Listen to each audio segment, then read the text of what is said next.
જતીનભાઈ બીજી બી એક વાત તમને કહી દઉં છું કે મેં તમને કેટલા ટાઈમથી બોલું છું કે તમે મને મ્યુઝિક મોકલો એ પણ હજુ સુધી નથી મોકલા. તમે એક મ્યુઝિક મોકલવામાં ટાઈમ નથી તમારી પાસે. તમને મ્યુઝિક તો મેં મોકલી ક્યારે મોકલું બતાવો મને, વોટ્સઅપમાં બતાવું તમને ક્યારે મોકલું મને મ્યુઝિક.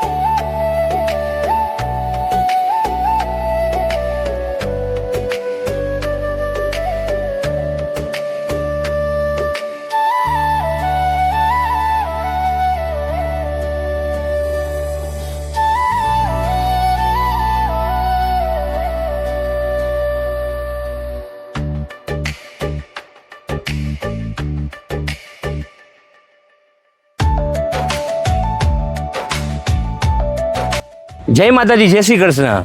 તો સ્વાગત છે તમારા આજના આપણા નવા વ્લોગની અંદર. તો અત્યારે અમે આવી ગયા છીએ વેસુ વલથાણ રોડ પર આવેલું આ બાયોડાયવર્સિટી સરસ મજાનું ગાર્ડન છે અને આ ગાર્ડનની સંપૂર્ણ તમને અંદર જઈને માહિતી આપવાના છીએ. તો હવે મારો જે મિત્ર છે આસિફ એ તમને સંપૂર્ણ માહિતી આપશે, તો વિડીયોને એન્ડ સુધી જોતા રહેજો. મિત્રો સમયની વાત કરું તમને તો અહીંયા સમય લખેલો છે, પાર્કનો સમય લખેલો છે સવારે 6 થી 12 કલાક અને બપોરે 3 થી 11 કલાકનો છે. બપોરે 12 થી 3 કલાકનો સમય છે. બાગ બંધ રહેશે. ચલો આગળ. અહીંયા કંઈ સૂચના લખેલી છે, આપણે સૂચના બતાવીએ આપણે મિત્રોને. જે અહીંયા લખેલી છે તે બતાવો વિડીયોમાં કે શું શું સૂચના લખેલી છે તે. તો અત્યારે અમે બાયોડાયવર્સિટી ગાર્ડનની અંદર આવી ગયા છીએ અને અહીંયા તમે ચારે બાજુ જોશો તો તમને બહુ જ સરસ મજાનો આખું નેચર અહીંયા જોવા મળશે. અને બીજું તમને જેવા તમે ગેટની અંદર લેફ્ટ સાઈડ જોશો તો અહીંયા સરસ મજાની બધી સાયકલ અહીંયા પાર્કિંગમાં મૂકેલી છે અને આ રીતે અહીંયા લોક કરેલા છે, તમે જોઈ શકો છો મેગ્નેટ થ્રુ. અને એનું ખાસ કારણ કહી દો કે આપણી ગુજરાત ગવર્મેન્ટે બહુ સરસ મજાની આ સાયકલની સુવિધા પૂરી પાડી છે. આમ તો ઘણા બધા વર્ષથી આ સાયકલને આપણને કહેવાય ને બાળકો ચલાવી શકે એટલા માટે ઘણા બધા મ્યુનિસિપલ કોર્પોરેશન દ્વારા પણ ઘણા બધા ગાર્ડનની અંદર તમને બહાર આ જોવા મળશે, ઘણા બધા વિસ્તારોની અંદર તમને જોવા મળશે. એનું આ સાયકલની સુવિધા પૂરી પાડી છે. અને ત્યાં અમુક વિસ્તારોની અંદર આવી રીતે સ્ટેશન મૂકેલા છે, જ્યાં તમે જોઈ શકો છો કે ઘણી બધી સાયકલોને આવી રીતે વચ્ચે વચ્ચે ગેપ મૂકેલા છે, જ્યાં અહીંયા આપણને 4 થી 5 એવી સાયકલો જ જોવા મળે છે. અને આ જે સાયકલ છે, બીજી વાત કરું તો નજીક થોડુંક લાવજો. આ જે આનો લોક છે એ તમે ડાયરેક્ટ તમને ખુલ્લો ક્યાંય જોવા નહીં મળે. એનું ખાસ કારણ એ છે કે અહીંયા એક QR કોડ આવે છે, જેમાં અત્યારે જો આમાં ગ્રીન કલરની લાઇટ ઓન છે. જે ચાર્ટર્ડ નામનું સોફ્ટવેર આવે છે, એ સોફ્ટવેર તમે તમારા મોબાઈલની અંદર ઇન્સ્ટોલ કરશો એટલે એની અંદર તમારે બધી ડિટેલ નાખવાની હોય છે, જે તે આપણા બાળકોને આપણે ચલાવી હોય તો એના માટે ડિટેલ નાખવાની. તો મોસ્ટ ઓફલી કેવું છે કે આપણે એની સુવિધાનો લાભ લઈ શકતા નથી, ખાલી બાળકો માટે જ હોય છે આ વસ્તુ. તો આ ટ્રેક એટલા માટે હોય છે કે અહીંયા પણ ગાર્ડનની અંદર બધી જગ્યાએ ચલાવવા માટે ટ્રેક છે, એ પણ તમને અંદર હમણાં બતાવવાનો છું. તો વિડીયોને એન્ડ સુધી જોતા રહેજો અને ખાસ કરીને અહીંયા સ્કેન કરશો ત્યારબાદ આ લોક ખુલશે.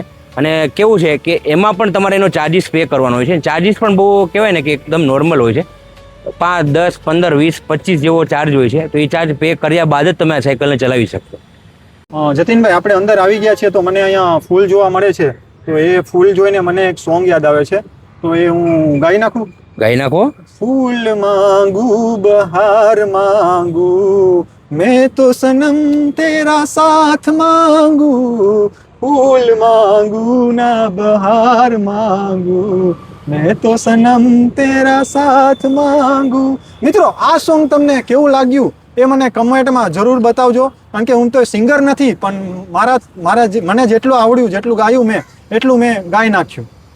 તો અલગ અલગ વનસ્પતિના ઝાડ જોવા મળશે તમને અહીંયા, અલગ અલગ વનસ્પતિના ઝાડ જોવા મળશે, જોઈ શકો છો તમે. અત્યારે વરસાદની સિઝન ચાલુ રહી છે અને આ વરસાદની સિઝનમાં આમ તમે જુઓ કે ચારે બાજુ ઉપર આકાશની અંદર કાળા ડિબાંગ વાદળો છવાઈ ગયા છે અને સરસ મજાનું મોસમ થઈ ગયું છે. ત્યારે મારે એક સરસ મજાનું એક ગીત ગાવું છે. ત્યારે કાળી વાદળડી તું વિન વેર બે ઘડીક નાચી લે રંગ મોરલા, કાળી વાદળડી તું વિન વેર બે ઘડીક નાચી લે રંગ મોરલા, હે જૈસે મારી સહેલીનો સાથ રે બે ઘડીક નાચી લે રંગ મોરલા, હે જૈસે મારી સહેલીનો સાથ રે બે ઘડીક નાચી લે રંગ મોરલા, 12 મહિને પાછા આવશું રે બે ઘડીક નાચી લે રંગ મોરલા, હે કાળી વાદળડી તું વિન વેર બે ઘડીક નાચી લે રંગ મોરલા. તો તમને આ મારું ગીત કેવું લાગ્યું ખાસ કોમેન્ટ કરીને કહેજો. તો વિડીયોને કન્ટિન્યુ કરીએ. મિત્રો અહીંયા તમે જોઈ શકો છો કે અહીંયા ઝાડ છે, જે કેળાના ઝાડ છે, જે આપણે કથામાં મોસ્ટ ઓફ યુઝ કરવામાં આવે છે. એ આ કેળાના ઝાડ છે. પછી આપણે આગળ જઈએ તો એક અહીંયા સરસ મજાનું એક તળાવ છે. ચલો તળાવની બાજુમાં જઈએ આપણે.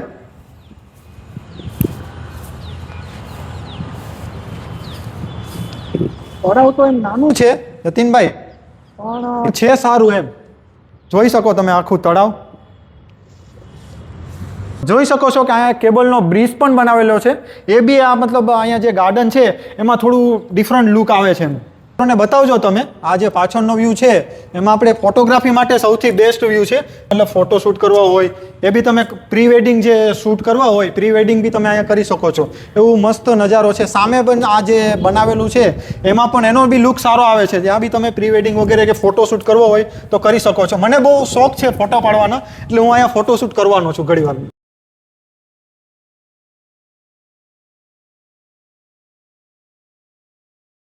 મિત્રો તમે જોઈ શકો કે આ વોકિંગ ટ્રેક બનાવેલો છે સરસ મજાનો, અને નીટ એન્ડ ક્લીન જોવા મળે છે.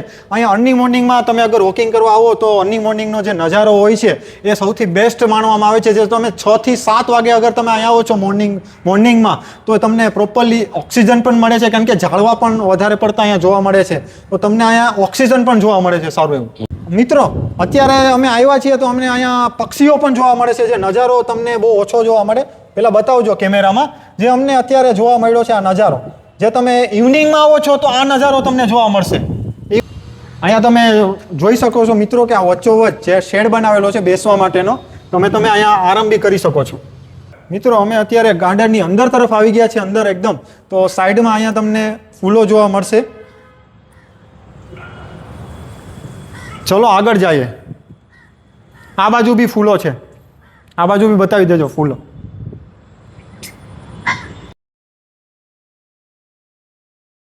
તમે આ પાર્કમાં આવશો તો તમને 2 થી 3 જગ્યા પર એન્ટ્રી ગેટ જોવા મળશે. એક અહીંયા પણ એન્ટ્રી ગેટ છે અને અહીંયા સાયકલનું પાર્ક પણ છે, જોઈ શકો છો તમે. આપણે કે આમાં 2 ટ્રેક બનાવેલા છે. મેં હમણાં જોયા તો મને 2 ટ્રેક જોવા મળ્યા છે. આ એક તમારે સાયકલ માટેનો ટ્રેક, આ ટ્રેક જાય છે સાયકલ માટેનો છે, અને એક આ બાજુમાં જે આ ટ્રેક બનાવેલો છે એ આપણે વોકિંગનો છે. અને અર્લી મોર્નિંગ જે લોકો અહીંયા વોકિંગ કરવા આવતા હોય છે, જે અર્લી મોર્નિંગમાં એ આ ટ્રેક પર જતા હોય છે વધારે પડતા. જતીનભાઈ, આ કુદરતની એક કરામત નહીં કહેવાય આને?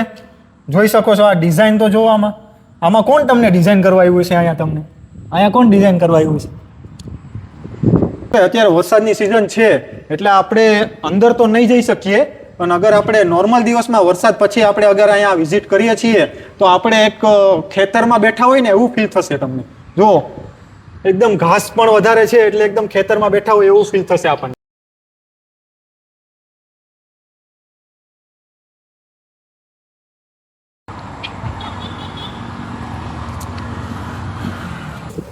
મેં તમને વાત કરેલી, કોલ અને મેસેજ પણ કરેલા હતા કે આપણી એક આઈડી બનાવવાની છે મારી યુટ્યુબમાં, પણ તમે કોઈ ધ્યાન જ નહીં આપતા એના બારામાં યાર.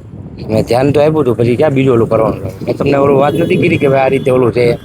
તમને બનાવી તો દીધા હતા ભાઈ. કાં બનાવી દીધા? યુટ્યુબમાં ચેનલ જ નથી બનાવી દેતા તમે, ધ્યાન જ નથી આપતા. કાલે બનાવું, પ્રમદી બનાવવું, 2 દિવસ તો તમે મને લબડાવો છો યાર. આવી દોસ્તી કરવાની યાર, દોસ્તાર આવું કરવાનું યાર? દોસ્તી આપણી પાકી છે એટલે હું આ તમને લબડાવું. વાત નથી કરતો, એ પાકી તો છે દોસ્તી, નો ડાઉટ. વિડીયો તો આપણે બનાવીએ જ છીએ જતીનભાઈ, એનો મને કઈ વાંધો નથી. તમે મને સામેથી ફોન કરો કે આપણે વિડીયો બનાવવા જવાનું છે, એની મને કઈ વાંધો નથી જતીન. પણ આ તમે ચેનલ બનાવવાનું મેં કીધું તો એ તમે ધ્યાન નથી આપતા. પણ પાકી દોસ્તી કોને કહેવાય? કે જે લબડાવું તો એને જ કહેવાય ને. લબડાવતો એને પાકી ન કહેવાય, જે સાથ આપે આપણને. સાથ તમે આમાં આપો, વિડીયો બનાવવામાં કેમ નથી આપતા સાથ? તમારો ક્યારે કોલ આવ્યો ને મેં ઉપાડ્યો નો એ મને કહો ને. બધા કોલમાં તમે ઉપાડતા નથી, એક બી ફોન ઉપાડતા નથી. બતાવું તમને, મિત્રોને બી બતાવું આગળ. તમે ક્યાં મારી યાર પોલ ખોલો યાર? પોલ ખોલવાની વાત ને, જે છે સાચું છે. મારો આજે મગજ એટલો ગરમ થઈ ગયો તમારા ઉપર કે હું કરું. અરે આવું ન કરાય યાર. કરવું જ પડે ને. તમને કેટલી વાર કીધું છે કે મારે આઈડી બનાવો, મારે વ્લોગ બનાવવાના છે, તો તમે કે હા હું બનાવી દઉં, કાલે બનાવી દઉં, પ્રમદી આસિફ બનાવી દઉં, પાક્કું બનાવી દઉં. 2 દિવસ આપો, 3 દિવસ આપો. આજે 10 દિવસ થઈ ગયા છે, મારી આઈડી નથી બની હજી સુધી યુટ્યુબમાં. યાર એમ થોડું યાર, 6 મહિના નથી વ્યા જતા. 6 મહિના રાહ જોવાની મારે તમારી. 6 મહિના રાહ જોવાની વિડીયોમાં કે 6 મહિના પછી આ જતીનભાઈ મને સહકાર આપશે ત્યારે હું આઈડી બનાવું, પછી વ્લોગ બનાવું. તો સુધી રાહ જોવાની મારે તમારી હાથે. તો યાર રાહ તો જોવી પડે ને યાર. આમ તો લોકમાં તો તમે મને ફોન કરો છો કે આજે આસિફ મારી હાથે આવવું પડશે બ્લોગ બનાવવા માટે. એમ તો તમે મને રિક્વેસ્ટ કરતા હોય છે કે અત્યારે આવવું જ પડશે આજે વ્લોગ બનાવવા માટે. તો ત્યારે કેમ તમે એમ નથી બોલતા કે આસિફ તારા પાસે ટાઈમ નથી તો નહીં આવતો એમ કરીને? હા પણ ત્યારે એમાં એવું હોય છે ને કે તમને તો ખ્યાલ જ છે કે મારે કેમેરો પકડ્યો, મારે મિત્ર જોતા હોય છે તો તમે તો ક્રિમિનલ પકડવા માટે મને રાખેલો છે તમે અહીંયા. તમને મેં 40,000 પગાર તો આપું છું યાર. ક્યારે આપ્યો 40,000 પગાર મને? પણ તમારે કપાતા તમારા હાથમાં 2,000 નથી આવતા? ક્યારે આપ્યો 2,000? એ તો કયો મને. અરે યાર આશિફભાઈ તમે આ ખોટું કરો છો યાર. મારે બધા પ્રૂફ સહિત તમને આપવું પડશે એમ. પ્રૂફ જોશે મને. ના મને છે ને આઈડી લાસ્ટ તમને 3 દિવસ આપીશ. 3 દિવસની અંદર મારે એક બ્લોગ બનાવવાનો મેં તમને કીધેલું. એ બ્લોગ બી બની જવો જોઈએ મારો અને અપલોડ બી થઈ જવો જોઈએ. આ તમારી જવાબદારી છે. નેક્સ્ટ બ્લોગ નહીં બન્યો મારો હાલો અને તમ તારા upload કાંઈ નહીં વાંધો થયો. જો હું તમને upload કહું નહીં હાલો, બન્યો, નહીં થયો બ્લોગ અને અપલોડ નહીં થયો ને જતીનભાઈ, પછી તમારા હાથે હું બ્લોગ બનાવવા નહીં આવું. આજ પછી કહી દઉં તમને. ઓકે, વાંધો નહીં. આ ફ્રેન્ડની સામે કહું છું.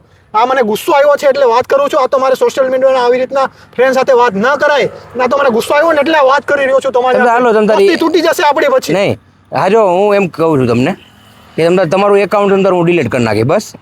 રેડી? તો કેમ હવે અકાઉન્ટ ડિલીટ કરવાની કેમ વાત કરી તમે મારી હાથે અત્યારે? અકાઉન્ટ બનાવવાની વાત કરું છું ને મને સપોર્ટ કરવાની વાત કરું છું ને તમે ડાયરેક્ટ ડિલીટ જ કરવાની તમે વાત કહો કરો જ છો ને કે મારું એકાઉન્ટ અંદર તું ડિલીટ કરી નાખજે એમ એમ. તો મેં વાત જ નથી કરી વિડીયોમાં. મને જવાબ નહીં જોઈએ. મને આ બ્લોગમાં જવાબ જોઈએ છે કે તમે મને આ વિડીયો બનાવી દેશો, યુટ્યુબ ચેનલ બનાવી દેશો કે નહીં બનાવી દેશો? પણ બનાવી દઈશ એક શરતે. હા જ્યારે આપણા જે મિત્રો છે હા એ બધા આપણે પેજને અને ચેનલને સબસ્ક્રાઇબ કરી દે. બરાબર છે? હા. તો એકવાર બધાને કહી દો કે ભાઈ કરી દો. મિત્રો આ જતીન આહિરની જે યુટ્યુબ ચેનલ છે એ તમને બ્લોગ પસંદ આવે તો એને લાઈક સબસ્ક્રાઇબ કરજો, સપોર્ટ કરજો અને મને પણ સપોર્ટ કરજો. મારો જે ફર્સ્ટ બ્લોગ એને કીધેલું છે મને કે હું તમને બનાવી દઈશ, ફર્સ્ટ બ્લોગ અપલોડ બી કરી દઈશ અને તમારી આઈડી પણ બનાવી દઈશ. એ આપણે જોયા છીએ કે આ 2 દિવસમાં નહીં બનશે અને નેક્સ્ટ બ્લોગમાં બી અગર અમારો બનાવવાનો છે નેક્સ્ટ બ્લોગ, એમાં બી અગર નહીં બનાવી દીધી તો નેક્સ્ટ બ્લોગમાં પણ આ જ ટોપિક પર અમારી બંનેની મગજમારી થશે. જતીનભાઈ બીજી બી એક વાત તમને કહી દઉં છું કે મેં તમને કેટલા ટાઈમથી બોલું છું કે તમે મને મ્યુઝિક મોકલો, એ પણ હજુ સુધી નથી મોકલા. તમે એક મ્યુઝિક મોકલવામાં ટાઈમ નથી તમારી પાસે. તમને મ્યુઝિક તો મેં મોકલી ક્યારે મોકલું બતાવો મને, વોટ્સઅપમાં બતાવું તમને ક્યારે મોકલું મને મ્યુઝિક. કોપીરાઇટ વાળું તો મેં તમને કોપીરાઇટ મ્યુઝિક મોકલું જ નથી. તમે કયો છો ખાલી બોલો છો વિડીયોમાં કે તમને મોકલું. મોકલતા કોઈ વસ્તુ નથી. ખાલી તમારે બ્લોગ બનાવવા હોય ને ત્યારે જ તમે ખાલી ફોન કરો છો કે હાલો આશીભાઈ બ્લોગ બનાવવા છે મારી સાથે આવો. બાકી તો સપોર્ટ નથી કરતા તમે મને. ચલો આ બીજી એક વસ્તુ કેવી હતી મારે કે આપણે પર્યાવરણનું રક્ષણ કરવું જોઈએ અને વૃક્ષો નહીં કાપવા જોઈએ. એના માટે એક અહીંયા સૂચના પણ આપેલી છે.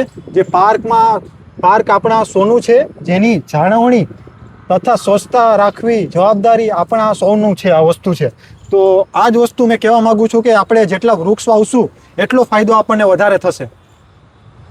જતીનભાઈ એક વસ્તુ બતાવું તમને. ઉપર જુઓ, ખાલી બતાવો તમે. આ નજારો આપણે દૂરથી જોતા હતા ને આપણે નજીક આવી ગયા છે એકદમ. ઓહ વાહ ભાઈ. કેવો છે નજારો? આ નજારો એટલે એક નંબર છે ભાઈ. આમ તો જોવો તમે ખાલી પક્ષી અરે કરો. એક નંબર યાર, પક્ષીઓ અલગ અલગ.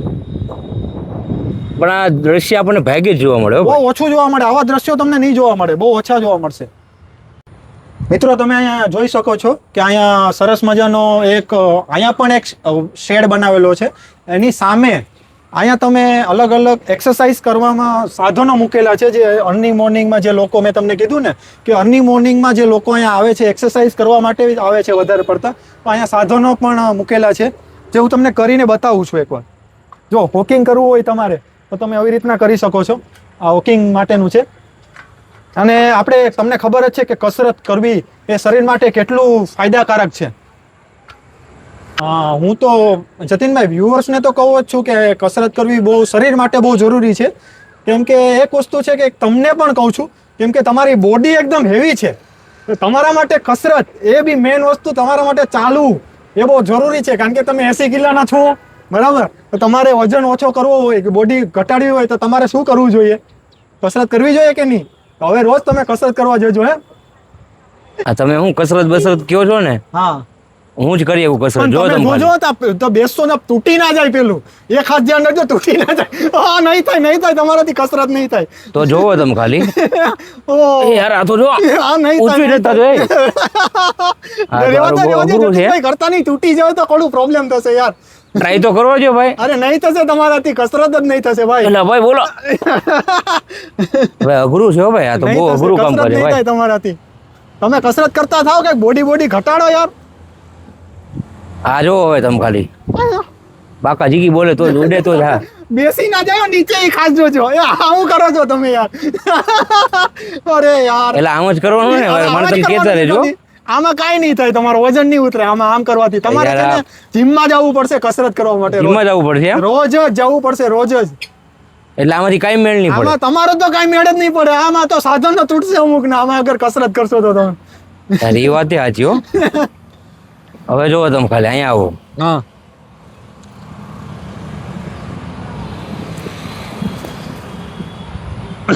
આ થઈ જાય કે આ તો મને લાગે છે કે થાય તો થાય, નકર ના બી થાય એવું લાગે છે.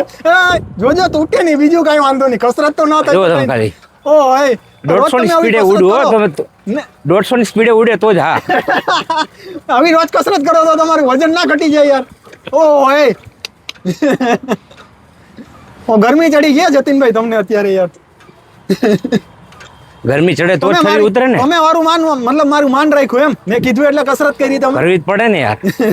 તો રોજ જજો કસરત કરવા. રોજે જવું જ પડશે ને. કસરત બહુ જરૂરી છે. તો હું બી વ્યુઅર્સને કહું છું, રિક્વેસ્ટ કરું છું કે કસરત કરવી જોઈએ, રોજ જ કરવી જોઈએ, એક દિવસ નહીં પણ રોજ જ કરવી જોઈએ. આ વિડીયોને અમે એન્ડ કરી રહ્યા છીએ. તો આ વિડીયો તમને કેવો લાગ્યો છે એના બારામાં અમને કમેન્ટ, લાઈક અને ચેનલને સબસ્ક્રાઇબ કરવાનું નહીં ભૂલતા.